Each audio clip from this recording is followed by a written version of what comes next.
మిమ్మల్ని మీరు ప్రేమించుకోవడం నేర్చుకోండి.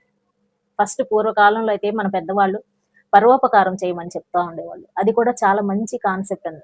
మనకి అపకారం తలపెట్టారనుకోండి, వాడికి మనం ఉపకారం చేయాలని చెప్తా ఉంటారు.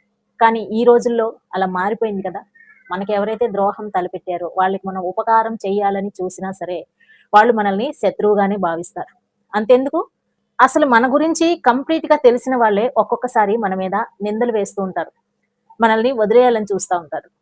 ఎప్పుడు మనల్ని వదిలేయాలని చూస్తారు అనంటే, మనం ఎక్కువ నిజాయితీతో వ్యవహరించినప్పుడు, ఎక్కువ అవతలి వ్యక్తుల మీద డిపెండ్ అయినప్పుడు, ఎక్కువ అవతలి వారిని నమ్మినప్పుడు, ఎక్కువ అవతలి వ్యక్తికి ప్రేమించినప్పుడు, ఎక్కువ అవతలి వ్యక్తికి సహాయాలు చేసినప్పుడు.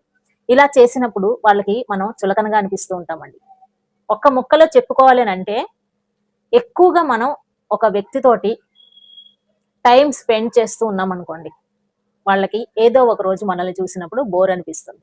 అట్లాంటప్పుడు ఏం చేస్తారంటే, మనలో ఏదో ఒక వంకలు వెతికి మనల్ని వదిలించుకోవాలని చూస్తా ఉంటారు. ఇట్లా మనకెవరైనా సరే ఇష్టమైన వ్యక్తులు మనల్ని వదిలించుకున్నప్పుడు, మనకి కలిగే బాధ చాలా కష్టంగా అనిపిస్తుంది. మనసంతా పిండేసినట్టవుతుంది. ఆ బాధలోనే చాలా మంది కూడా తప్పుడు నిర్ణయాలు తీసుకుంటూ ఉంటారు. ఆ బాధని దాటేంత వరకు ఒక్కసారి గనక మీరు కొద్ది రోజులు ఓపిక పట్టారనుకోండి, ఆ తర్వాత మీరు తీసుకునే నిర్ణయాలు ఎంత సిల్లీగా ఉంటాయో మీకే అర్థమవుతుంది.